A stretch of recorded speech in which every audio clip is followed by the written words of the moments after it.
Olá pessoal, essa é a continuação do curso de Spring MVC e nessa videoaula nós vamos apresentar a integração do Spring MVC com a JPA. Mostraremos alguns aspectos de configuração e também algumas boas práticas de desenvolvimento para vocês integrarem as suas classes de negócios, suas classes de persistência com a parte de controllers do Spring MVC. Então vamos apresentar alguns conceitos básicos iniciais e depois vamos desenvolver uma aplicaçãozinha ou estender uma aplicação já pronta aqui que nós temos para reforçar esses conceitos, tá bom?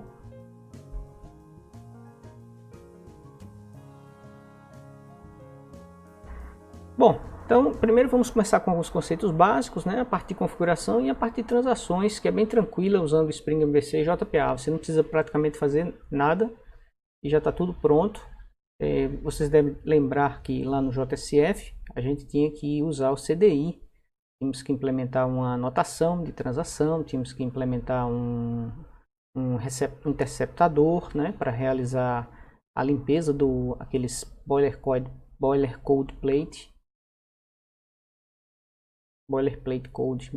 code, que são códigos que se repetem em vários métodos e que poderiam estar concentrados num ponto só. E aí todas as vezes que esses métodos fossem chamados, eles seriam interceptados, e aí a parte que é comum seria executada antes, e aí depois o método, depois a parte que é comum posterior à lógica do método. Então isso aconteceria para todos os métodos. Aqui não há necessidade de fazer isso, porque já existe, o Spring já cuida disso para a gente. Então já fica muito mais tranquilo, você simplesmente sai usando o mecanismo de transação do Spring, e ele se conversa lá com a JPA, já tem uma integração com a JPA nesse aspecto. A JPA não é um assunto desse curso, né? Mas vocês já devem ter conhecimentos prévios de JPA. É uma API desenvolvida para fazer persistência de objetos em Java, já que Java não possuía essa persistência. Na verdade, só começou a possuir quando desenvolveu a API de Enterprise Java Beans, mas nós já vimos que Enterprise Java Beans, as primeiras versões, elas não eram muito boas, né? Não foram muito bem especificadas, e os servidores de aplicações não tinham uma implementação com um desempenho adequado para que você usasse a tecnologia. Além do mais, exigia que você desenvolvesse muito código XML, muita configuração XML, melhor dizendo, e por isso o EJB foi sendo deixado de lado com o tempo, e outras alternativas, como é o caso do Spring, foram tomando seu lugar, tomando seu espaço, principalmente para aplicações de pequeno e médio porte, onde você não precisa de todo o poder de fogo da Enterprise Java Beans. Então, o que tem de novo no Spring para lidar com a JPA? Bom, o Spring tem uma forma de você, por exemplo, anotar os seus repositórios de dados, que a gente chama aqui de DAOs.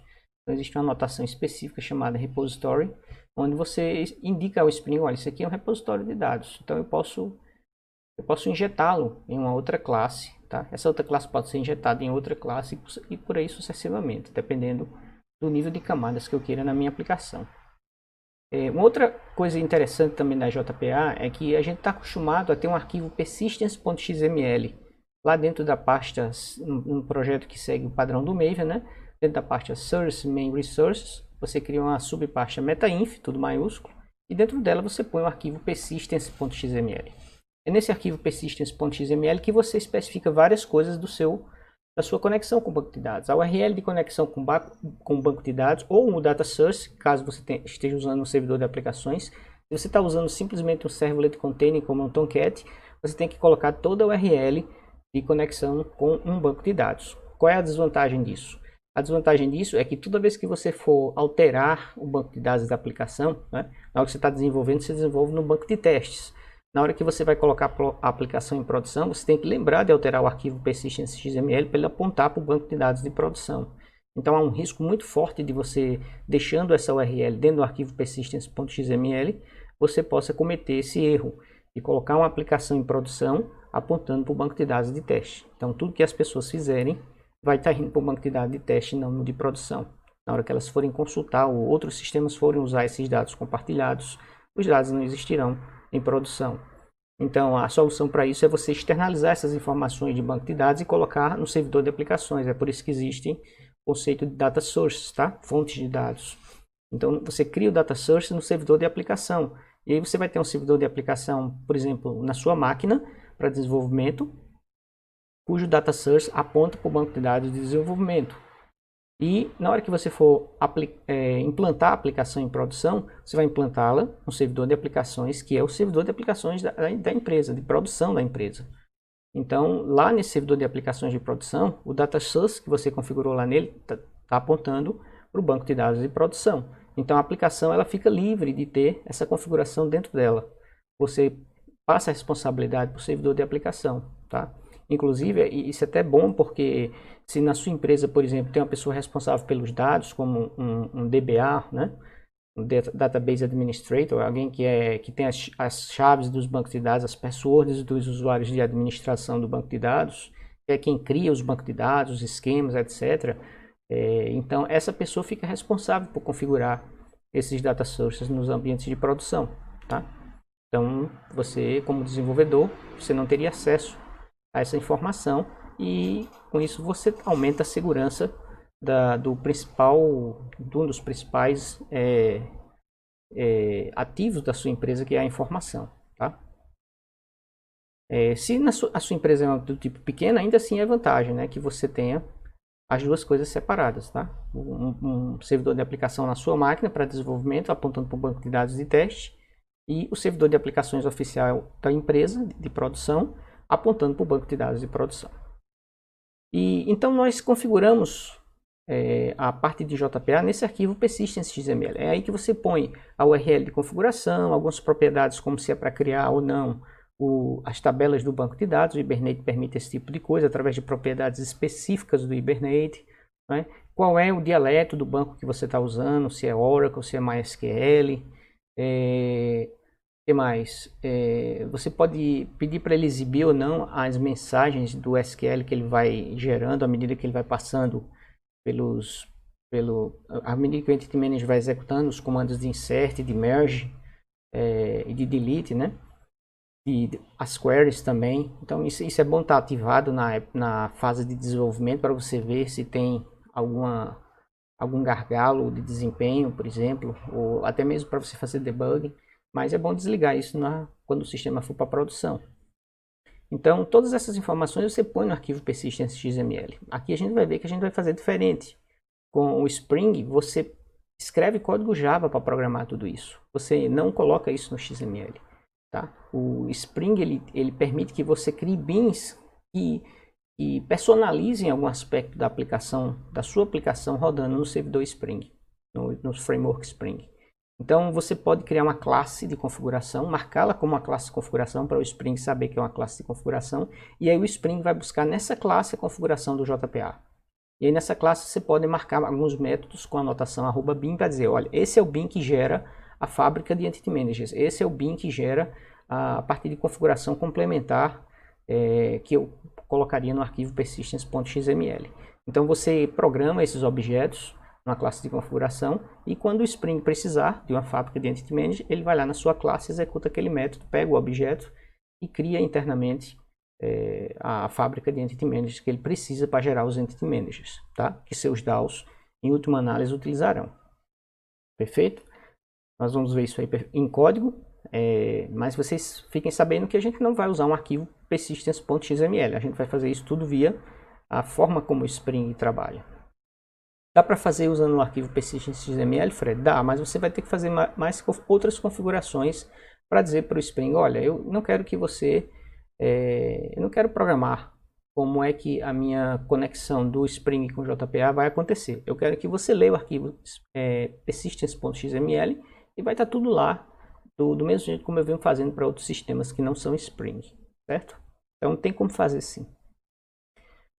Dependências do Maven que você precisa para trabalhar com Spring, Spring JPA. Você vai precisar do Hibernate, né? Claro, um provider de persistência. Você vai precisar de um módulo do Spring chamado Spring ORM, assim como a gente precisou do Spring MVC para trabalhar a parte web, né, do Spring, a gente vai precisar também do Spring ORM para trabalhar a parte de mapeamento objeto relacional. certo? Isso não vem com a parte do Spring MVC. MVC é focado em web. Então, os módulos do Spring eles são extremamente coesos. Eles só fazem uma coisa. Eles servem para um propósito. Então, nesse caso, a gente precisa desse módulo Spring ORM. E, claro, o driver JDBC do seu banco, tá? Isso aí, obviamente, já deve estar no seu servidor de aplicações. Quando o seu servidor de aplicações não permite a criação de data sources, eu não sei hoje em dia se o Tomcat já permite, né? O Tomcat é apenas um servlet container. Ele não é um servidor de aplicações completo. Ele apenas tem algumas características de servidor de aplicação, mas não todas. Tá? Ele não implementa a API de EJB, por exemplo, e não implementa alguns aspectos de configurações avançados de servidores de aplicação, tais como o uso de data sources. Mas eu realmente nunca busquei a fundo nessas últimas versões do Tomcat se ele já suporta o conceito de data sources. Fica aí uma sugestão para você dar essa pesquisada e verificar se o Tomcat permite ou não a criação de data sources. Se ele permitir, ótimo, porque aí você tira de dentro da sua aplicação essa responsabilidade e deixa lá no servidor de aplicações. E aí você só precisa fazer uma vez, e não toda vez para toda aplicação. Então o drive, nesse caso nosso, vai estar Widefly. Então aqui eu tenho um resumo do que tem dentro do POM.xml, né? Essa parte inicial aqui nós já tínhamos, que nós já estamos especificando que vamos trabalhar com a JE 8.0, não confundam com Java 8.0, estou falando da API JE, da Java Enterprise Edition. Aqui embaixo o Spring ORM, é novo, né? Embora provavelmente eu já devia ter colocado ele desde o primeiro projeto, não se assustem se ele já estiver lá. Somente não estávamos usando, né? Mas ele já estava configurado, mas está aqui em destaque. Aqui eu tenho a dependência do WebMVC para a gente trabalhar com aplicações web no Spring, também já estava lá, a gente já vinha usando. Aí adicionei aqui ó, a dependência para o meu provider de persistência, eu posso ter vários providers, o Eclipse, Lynx, por exemplo. Nesse caso aqui eu estou dizendo a ele que eu vou usar o Hibernate Entity Manager. Aí isso baixa essa entrada aqui, que essa puxa as demais entradas do Hibernate. Certo? Tem gente que coloca uma série de coisas aqui do Hibernate, não é necessário. Basta colocar a Hibernate Entity Manager, que ela puxa as demais. Timeleaf a gente está usando como sendo o nosso renderizador de templates e páginas. E aqui a gente precisou também adicionar mais uma dependência para uma programação orientada a aspectos. Programação orientada a aspectos é uma forma de você desenvolver um sistema em que você não precisa programar coisas que são comuns a vários sistemas, tais como log, né? Como essa parte mesmo de banco de dados. Funcionaria como se fosse um interceptador lá do JSF. Então no Aspect-J você programa a parte de segurança, a parte de log, que são recursos da sua aplicação que você não programa numa classe. Você não vai lá e vou escrever aqui a classe de log, vou aqui escrever a classe de segurança da minha aplicação. Não. Esses aspectos da aplicação eles são transversais, eles estão em várias classes ao mesmo tempo, certo? Em vários pontos, em vários módulos da sua aplicação, você tem aspectos de segurança, aspectos de log e assim sucessivamente, aspectos de persistência. Então você pode fazer essa programação declarando que naquele módulo, naquela classe sua, você tem esse aspecto de segurança que deve ser incluído, ou seja, a máquina virtual Java, o compilador Java vai inserir código, né, que você não precisa escrever, que já está pronto, tá?